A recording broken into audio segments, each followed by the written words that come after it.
admire him, if they ever took after him. George was dark like his father, and had something of the same steady, faintly curious look in his eyes, but he was plump and quick and loud, and Walter, though a tough child and muscular for his years, had a certain undeniable coarseness of feature under his curly blonde hair that she uneasily felt must have come from her family.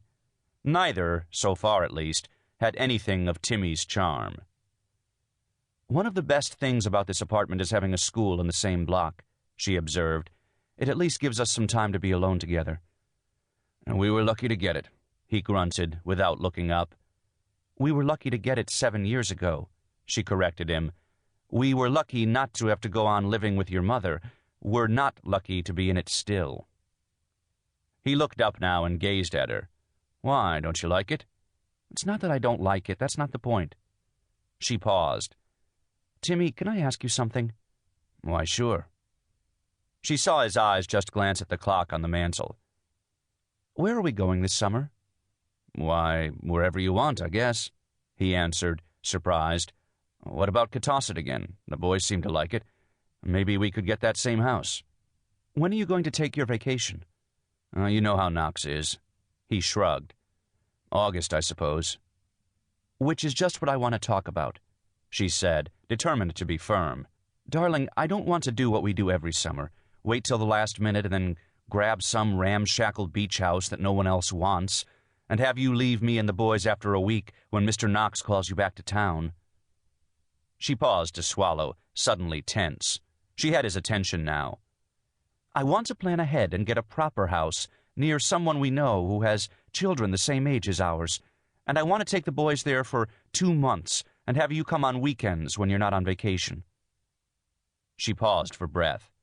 "There." "Well." He was smiling at her. "How long have you been storing this up?" "For a long time, Timmy," she cried, afraid suddenly that he would laugh her out of it. "For months." "Well, honey, of course we can do it," he said soothingly. "I think it's a fine idea. Why don't you see what sort of house you can get?" "Not unless you promise me you'll be there a full month." He looked across the table and smiled. "I promise." "Oh, Timmy," she said bitterly, "you're only joking with me and you shouldn't, because I care so." "Well, really, Anne," he said with a slight frown, "are you being quite fair? You don't suppose I like to stay in New York in the heat, do you?" "I sometimes wonder what you like, Timmy. Honestly, I do." "What's got into you, anyway? You know what working for Knox is." He folded his paper brusquely.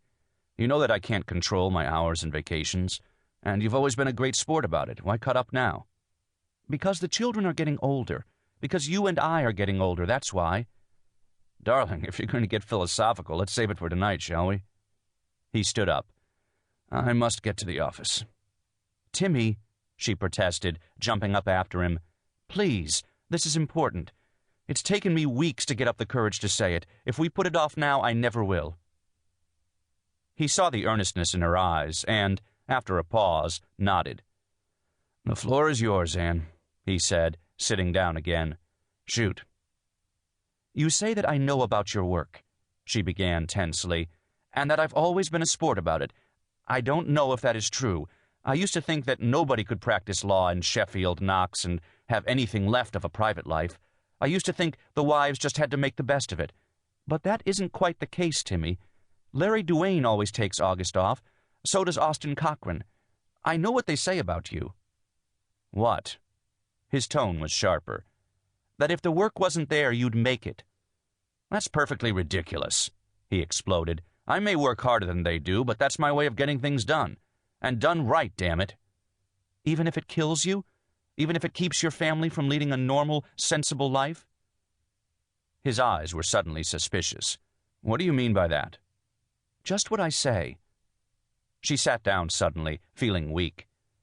"Timmy, I should have said this long ago. I've been putting it off and off. The whole thing has been as much my fault as yours. More, really, because I love our life. Too much." "Are you crazy?" he demanded, staring at her. "Why shouldn't you?" "I love the things I haven't had to do," she continued, shaking her head. "Not having to live in the suburbs and cope with women's groups. Not having to be social or keep up with